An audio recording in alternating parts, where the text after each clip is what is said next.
Bonjour, j'espère que vous allez bien. Aujourd'hui, dans cette vidéo, je vais vous parler de la protection des fichiers Excel.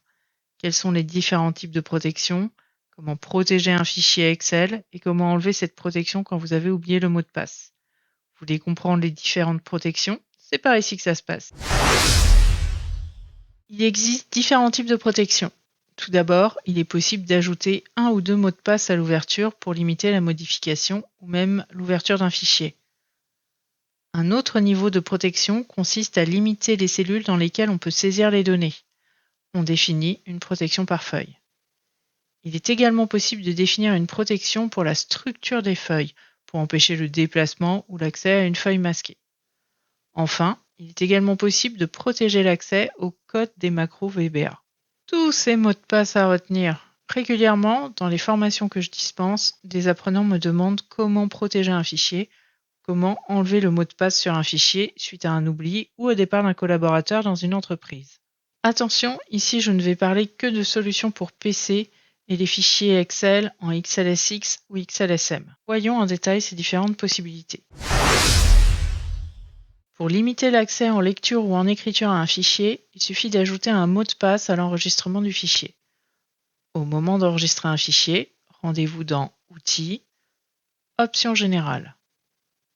Là, il est possible d'ajouter un mot de passe pour pouvoir ouvrir le fichier et ou le modifier. Vous saisissez un mot de passe et vous le confirmez. Dans cet exemple, j'ai ajouté un mot de passe pour la lecture et un autre pour la modification. Le fichier est enregistré. Comme prévu, en l'ouvrant à nouveau, je vais pouvoir saisir un mot de passe pour pouvoir consulter ce fichier. Ouf, je ne l'ai pas oublié. Maintenant, si je connais le mot de passe qui permet de modifier le fichier, je peux le saisir ou cliquer sur Lecture seule. Pour supprimer les protections, si vous connaissez les mots de passe, il suffit d'enregistrer à nouveau le fichier en supprimant le ou les mots de passe. Maintenant, comment supprimer ces mots de passe quand on les a oubliés?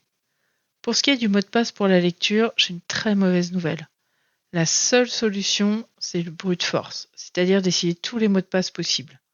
Le fichier est encrypté, il n'y aura pas grand-chose à faire. Certains sites et logiciels proposent de le faire pour vous, mais pensez bien à ce que vous faites avec des données d'entreprise par exemple. Pour le mot de passe de modification, à partir d'un fichier en lecture seule, le plus simple est de créer une copie de ce fichier qui, elle, sera modifiable.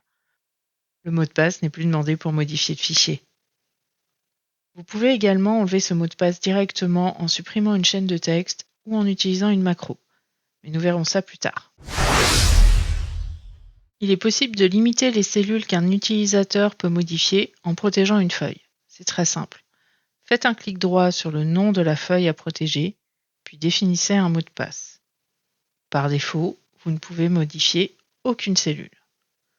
Pour pouvoir apporter des modifications à des cellules spécifiques, avant de définir un mot de passe, sélectionnez les cellules qui pourront être modifiées, puis faites un clic droit et accédez au format de cellule. Dans l'onglet Protection, décochez Verrouiller et Valider. En remettant la protection sur la feuille, seules certaines cellules sont maintenant modifiables.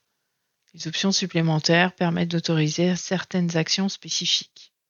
Typiquement le genre de protection que mes apprenants me demandent de pouvoir supprimer car ils ignorent ou ont oublié le mot de passe. Ici, nous allons supprimer la protection sur la feuille Vente car j'ai oublié le mot de passe. On commence par faire une copie du fichier. On va maintenant transformer ce fichier en .zip. Pour cela, assurez-vous que les extensions de fichiers apparaissent. Si ce n'est pas le cas pour Windows 10, dans l'explorateur de fichiers, dans Affichage, cochez Extension de nom de fichier. Pour Windows 11, Menu Afficher, puis dessous Menu Afficher et cliquez sur Extension de nom de fichier. Maintenant, on change l'extension du fichier Excel, XLSX ou XLSM par zip. On décompresse le fichier zip avec un clic droit Extraire tout. Dans l'archive extraite, on va dans le dossier XL, puis dans Worksheets. C'est là que se trouvent les fichiers XML des différentes feuilles de calcul. On va maintenant modifier les feuilles protégées une à une. Le but va être de supprimer une chaîne de caractères commençant par Sheet Protection. Vous pouvez ouvrir ce fichier avec n'importe quel logiciel de texte comme Bloc-Notes ou WordPad. Ici, j'utilise Notepad++ avec une extension pour mettre en page le XML. Une fois trouvé, on sélectionne toute la chaîne Sheet Protection. On l'efface et on enregistre. Il ne reste plus qu'à remplacer le fichier XML dans l'archive zip, puis à remplacer zip par l'extension d'origine XLSX. La feuille ne nécessite maintenant plus de mot de passe. En dessous de la vidéo, je vous laisse un lien pour trouver le code d'une macro qui pourra enlever les protections des feuilles et du classeur. De la même façon qu'on peut protéger la modification sur une feuille, il est possible d'empêcher la modification de la structure d'un classeur. Impossible d'ajouter, de supprimer une feuille ou même d'accéder à une feuille masquée. Dans cet exemple, la feuille Données contient les valeurs pour les listes déroulantes et les formules présentes sur la feuille Vente. Si on ne veut pas que les personnes ayant accès à ce fichier puissent voir ou modifier ces données, on peut masquer la feuille. Et pour empêcher les petits malins de la consulter, on verrouille la structure du classeur à partir de l'onglet Révision, Protéger le classeur. On ne peut plus accéder à la feuille masquée, ajouter une nouvelle feuille ou modifier l'ordre des feuilles. Bien évidemment, pour enlever cette protection, il suffit de retourner sur l'onglet Révision, Protéger le classeur et saisir le mot de passe si on n'a pas oublié. Et si on a oublié le mot de passe, plan B, on va le supprimer. On va procéder de la même façon que pour enlever un mot de passe sur une feuille. Copie le fichier par sécurité, on modifie l'extension en .zip, on décompresse le zip. Le fichier qui est à modifier se nomme workbook.xml. On l'ouvre dans l'éditeur de texte. Ici, la partie à supprimer commence par Workbook Protection. On supprime la chaîne bien jusqu'au symbole de fermeture. C'est également dans ce fichier que vous pouvez supprimer la demande de mot de passe en modification sur un fichier. Il faut chercher et supprimer le texte File Sharing. Une fois les modifications faites et le fichier enregistré, il ne reste plus qu'à le remplacer dans le fichier zip. On termine en renommant ce fichier en XLSX. Et voilà, plus de mot de passe concernant la structure du classeur. En bonus, je vous mets en lien une macro à recopier dans un module VBA pour supprimer les mots de passe de lecture et écriture. On ferme le fichier dans lequel on veut supprimer les mots de passe. On ouvre le classeur contenant la macro. On exécute la macro. Sélectionnez le fichier concerné et zou, plus de mot de passe oublié. Pour différentes raisons, un développeur VBA peut être amené à masquer son code. Il est possible d'ajouter un mot de passe sur le projet VBA qui sera nécessaire pour afficher ce code.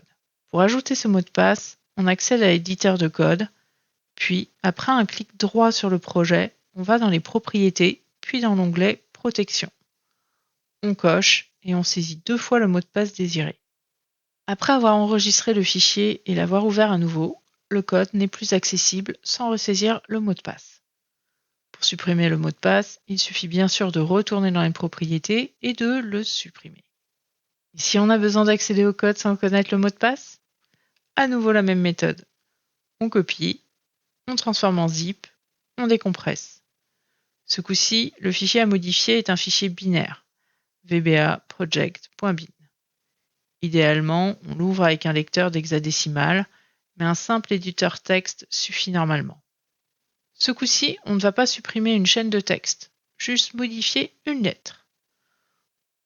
On cherche la chaîne dpb égale et on remplace B par une autre lettre, n'importe laquelle. On enregistre, on remet le fichier modifié dans le zip et on remet l'extension d'origine. À l'ouverture, Excel est fâché et affiche un message d'erreur, il faut valider. En accédant au code, un autre message s'affiche plusieurs fois.